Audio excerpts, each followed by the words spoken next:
Olá, a origem da Terra, capítulo 1, apostila 2, o início. O início de tudo, o início do universo. Temos aqui a foto da nossa Via Láctea, uma galáxia imensa, onde se encontra uma estrela anã, que nós chamamos de Sol. E o Sol, em volta do Sol, giram 8 planetas, classificados como um sistema chamado Sistema Solar. Olha a Terra aqui, ó. Um pontinho nessa imensidão, nessa galáxia. Existem bilhões de galáxias no universo e bilhões de estrelas na galáxia chamada Via Láctea, onde nós estamos. Virando a página, agora na página 4, temos aqui então, vamos acompanhar aí a página 4 da apostila 2. Né? O início de tudo, o Big Bang. No primeiro parágrafo da nossa apostila, está relatando o seguinte, que ocorreu há cerca de 15 bilhões de anos atrás. 15 bilhões de anos atrás. Uma explosão. Em algum momento no passado, toda a matéria existente no universo devia estar mais concentrada, comprimida, incrivelmente comprimida do que nos dias atuais. A matéria estava totalmente comprimida. Num espaço muito pequeno, isso gerou uma explosão gigantesca, onde se espalhou por milhões e milhões e milhões de quilômetros e quilômetros na imensidão que é o universo. E formou-se então esse universo. Bom, mas onde a Terra vai aparecer nisso tudo? Ok. Calma aí, vamos chegar lá. Pedaços dessa matéria que foi expandida dessa grande explosão espalharam-se após bilhões de anos, alguns deles formando agrupamentos no céu, denominados galáxias. No interior da Via Láctea, a nossa galáxia, uma dessas galáxias, alguns corpos celestes estabeleceram uma órbita em torno do Sol, em torno de várias estrelas, mas nós estamos falando aqui do Sistema Solar.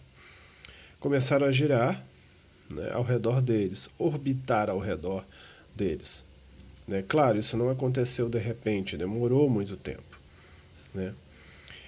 E para a Terra se formar, muitos choques ocorreram. Vários outros corpos celestes chocaram com a Terra até formar este planeta, mesmo porque no início ela era uma bola de lava, de magma. Ok. Olha ela aqui, né? Vocês estão observando aí no livro de vocês. O Sol, ele não é desse tamanho, né? A proporção aqui, lembrando aí da nossa escala, né? A proporção, ela não é essa. O Sol é infinitamente... Cabe 1 milhão de terras dentro do Sol. Então, obviamente, o Sol está pequeno, mas aí não ia caber o desenho aqui, né? Então, eles fizeram um Sol um pouco menor. E os 8 planetas que compõem o Sistema Solar. Mercúrio, olha ele aqui pequenininho, né? Próximo do Sol, planeta mais próximo do Sol, né? Não é o mais quente, pois Vênus, que vem depois dele, tem uma atmosfera muito densa, que absorve muito o calor, deixando o planeta com temperaturas muito altas. Então, Vênus é o planeta mais quente do Sistema Solar. A Terra é o terceiro planeta, nem tão quente nem tão frio, as condições ideais para que exista vida e vida em abundância. Depois Marte, né? Mais longe do Sol, mais frio, planeta gelado. Esses 4 primeiros planetas são telúricos ou terrestres, ou seja, são compostos de rocha. Os próximos planetas são gasosos, compostos de gases, muito densos que formaram um planeta, muito juntinhos que formaram planetas. Depois de Marte vem Júpiter, o maior planeta do Sistema Solar. Aqui também ele não ficou tão grande como ele é, né? Pois aqui esse mapa né? Essa figura não obedece à proporção exata. Depois nós temos Saturno com seus famosos anéis, né? Essas pedras, essas rochas que giram em torno, que orbitam em torno do planeta, né? Também planetas muito grandes, bem maiores que a Terra. E depois Urano e Netuno, bem longe também. Existe um outro pequeno planeta chamado Plutão, mais longe ainda, todo feito de gelo praticamente, mas que depois da descoberta de outros planetas, viu-se que Urano era muito pequeno, era muito longe da Terra, e existiam outros planetas até maiores.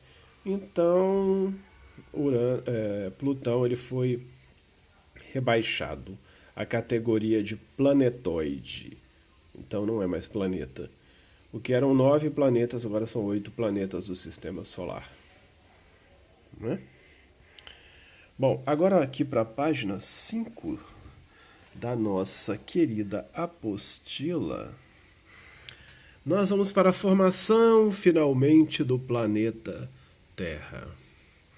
15 bilhões de anos foi a origem do universo, o Big Bang. Mas há 4,6 milhões de anos se formou o planeta Terra. Depois de muitos estudos de rochas do nosso planeta, chegou-se a essa teoria da formação da idade do planeta. Depois nós vamos estudar mais detalhadamente sobre isso. Mas então, em 4,6 bilhões de anos atrás, surgiu o planeta Terra. A princípio era uma imensa bola formada por uma massa incandescente e pastosa, chamada magma. Quando ela sai, né, é expelida para fora da superfície terrestre, ela é chamada lava. Não é larva, com R. Larva é de inseto. É lava, substantivo, lava. Com resfriamento lento, muito lento, da camada superficial que se solidificou, deu origem à crosta terrestre. Se resfriou essa bola de magma e criou uma crosta, uma casca em volta dela, né? Essa casca não ficou toda inteira, ela ficou partida em pedaços, chamados placas tectônicas. Também veremos isso mais para frente. Então formou-se uma camada na Terra chamada litosfera ou crosta terrestre, e essa camada é a qual nós estamos pisando sobre ela. Os materiais mais densos, ainda em estado de fusão, ou seja, derretidos, como metais, níquel e ferro, alojaram-se na porção mais profunda central do planeta. Lá ficou uma bola dura de níquel e ferro, o NIF, ou núcleo da Terra. NIF por causa do níquel e ferro. Lá as temperaturas são maiores do que 6.000 graus centígrados. Então temos a camada chamada núcleo, a camada chamada litosfera, essa fina camada que se solidificou, e no meio disso tudo a maior camada de todas, composta de magma. Essa camada é o manto. Entre o núcleo e a crosta formou-se uma camada intermediária, denominada manto, composta de magma. E neste manto existem todos os metais, os minerais, água, tudo que existe no planeta existe nessa camada. Com exceção dos seres vivos, obviamente que ninguém sobrevive a esta camada, a essas temperaturas que no manto superior são acima de 3.000 graus centígrados. Tudo fica derretido lá. Todos os metais. Né? Resumindo, são 3 camadas da Terra: o núcleo, o manto e em cima a crosta terrestre. A temperatura vai aumentando quanto mais perto chegamos do interior. Ou seja, se cavarmos um buraco na superfície da Terra em direção ao núcleo, claro, não vamos chegar nem perto. Nem conseguiríamos furar a crosta terrestre, que tem cerca de 70 quilômetros de espessura. Mas se o homem cavar minas para buscar os metais que ele precisa, a cada 33 metros que ele cava, a temperatura aumenta 1 grau. Chamamos isso de grau geotérmico. Ou seja, se ele cavar 330 metros de profundidade, a temperatura aumenta 10 graus. Se uma mina tiver 330 metros de profundidade,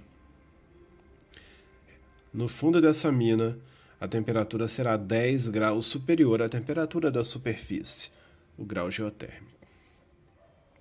Aqui é a figura da Terra. Quem dera se pudéssemos fazer isso, ou não, com a Terra, só para estudá-la. Bom, então temos aqui, né, a crosta terrestre, essa fina camada, o núcleo, esse amarelão aqui, ó, e o manto coberto de magma. Essas são as 3 camadas da Terra. Nosso livro fala de outra camada, a astenosfera. É uma camada superior, uma transição superior do manto, uma transição entre o manto e a crosta. Vamos chamar ela de subcamada, porque as camadas mesmo são 3. Repetindo, mais uma vez, o núcleo, o manto e a crosta terrestre. São as 3 camadas da Terra. Claro, temos o núcleo exterior, temos o manto inferior e superior. Essas camadas podem ser divididas, mas são essas 3 camadas da Terra. Vamos virar a página da nossa apostila. Agora, na página 6 da apostila, aqui em cima, temos outra questão interessante. Alguns milhões de anos se passaram até que a temperatura da Terra se estabilizasse e passasse a ser regida principalmente por raios solares. Não é mais o magma, a lava, que faz a temperatura da Terra ficar muito alta. São os raios solares que a regulam. E agora podemos ter vida. Durante todo esse tempo, o planeta sofreu a ação de vários movimentos internos, que alteraram constantemente a superfície. Após o resfriamento, a superfície tornou-se sólida, criando uma paisagem menos variável. A camada de gases retida pela gravidade de gases no interior da Terra, né, envolveu a Terra porque ela foi expelida, porque atividades vulcânicas ocorriam. E essa camada de gases foi expelida. E a água em estado de vapor, que também existe no manto, foi expelida e formou uma camada chamada atmosfera, a camada de gases, e a camada de vapor de água formou-se depois de chuvas, né? Ou essa água foi condensada do estado gasoso para o estado líquido. Essas chuvas abundantes preencheram as áreas mais baixas, formando rios e formando oceanos. E assim se formou a hidrosfera. E aí nós tínhamos então a litosfera, passamos a ter, né, a litosfera, camada de rocha, que nós vimos anteriormente. A atmosfera, camada de ar, de gases, oxigênio e nitrogênio principalmente, que saíram do manto durante todos esses milhões e bilhões de anos.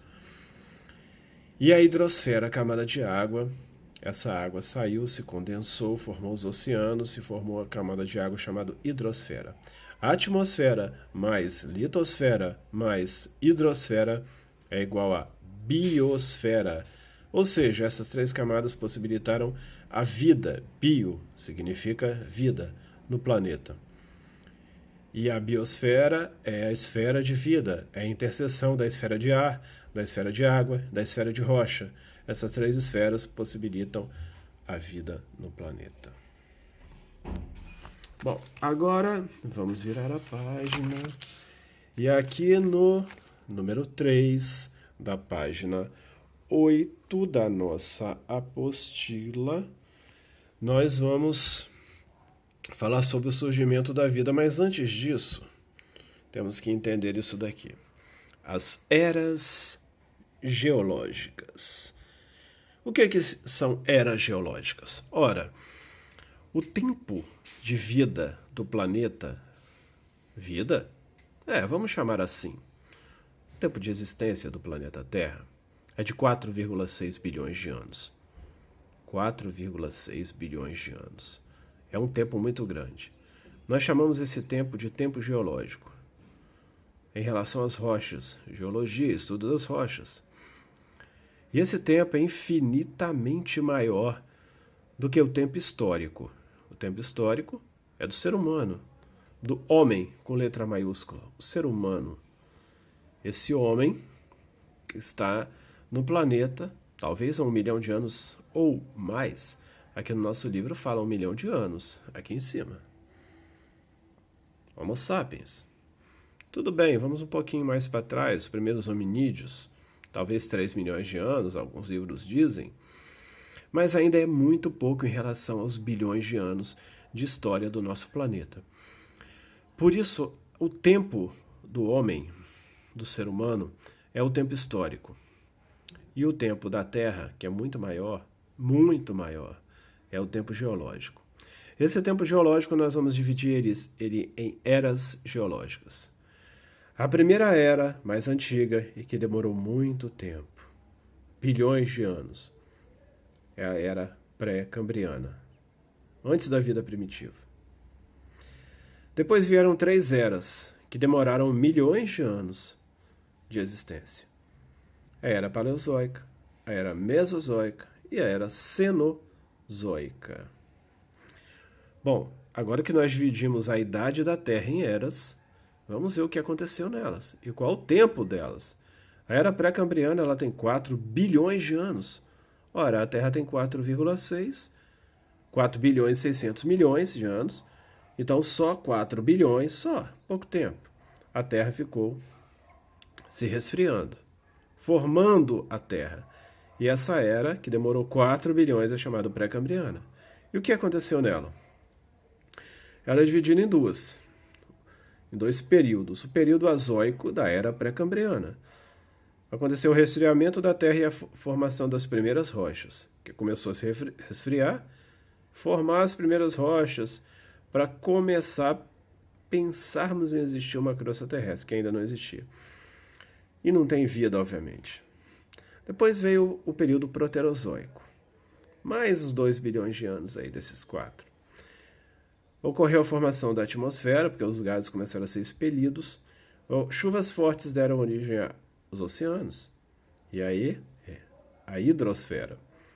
Intensa atividade vulcânica existia naquela época.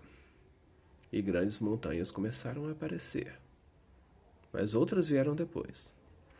Depois desse tempo todo, e a crosta terrestre então finalmente está solidificada, e temos uma camada de água e uma camada de ar, a vida no planeta começou nessa era geológica. A era paleozoica. Desenvolve-se vida nos oceanos. Primeiras formas de vida foram nas águas, nos oceanos. Né? Existia um único continente chamado Pangeia. Depois estudaremos mais detalhadamente tudo isso. Aparecem as primeiras espécies vegetais. Milhões de anos se passaram. 300 milhões de anos.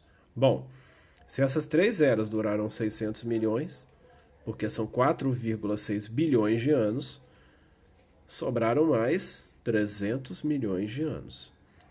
Veio então a era mesozoica, intermediária. O que aconteceu nela? Desenvolveu-se a vegetação de grande porte, árvores maiores. Surgiram os dinossauros, dominaram o planeta.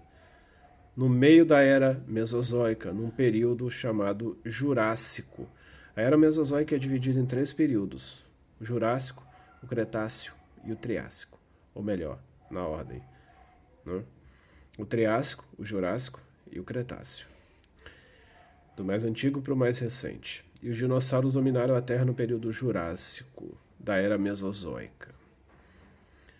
Formaram-se ilhas oceânicas no Brasil ainda nessa era, e depois viemos para a última era, a Cenozoica, 69 milhões de anos atrás. Opa, muito tempo, mas nem tanto para a Terra. Ela é dividida em dois períodos, o período terciário e o período quaternário. Ok, no período terciário, que durou mais tempo, 69 milhões de anos, são 70 milhões, né? 69 para o terciário e 1 milhão para o quaternário. Nesse período terciário, grandes cadeias de montanhas já estavam formadas. Os primatas apareceram, né? Os mamíferos, depois primatas. Os dinossauros desapareceram, né? Depois a gente vai estudar por que os dinossauros desapareceram, a teoria mais aceita. Répteis menores sobreviveram, parentes dos dinossauros. Os continentes começaram a assumir os contornos atuais e cadeias de montanhas foram formadas, como os Alpes, os Andes, o Himalaia, as montanhas rochosas nos Estados Unidos e Canadá. E por último, cerca de 1 milhão de anos atrás, veio o período quaternário da era Cenozoica, a era mais recente. Define os atuais contornos dos continentes e oceanos e evoluiu o Homo sapiens sapiens. Nossa espécie, nós mesmos. Durante esse período de 1 milhão de anos atrás. Foi depois o Homo sapiens sapiens. No final, ele está lá em cima. Talvez cerca de 100 mil anos atrás. Né? Os livros diferem dessa informação. Mas vamos pensar assim. No finalzinho de tudo veio o Homo sapiens. Aqui, por enquanto, encerramos essa primeira parte do nosso assunto sobre a história do nosso planeta Terra. Até a próxima.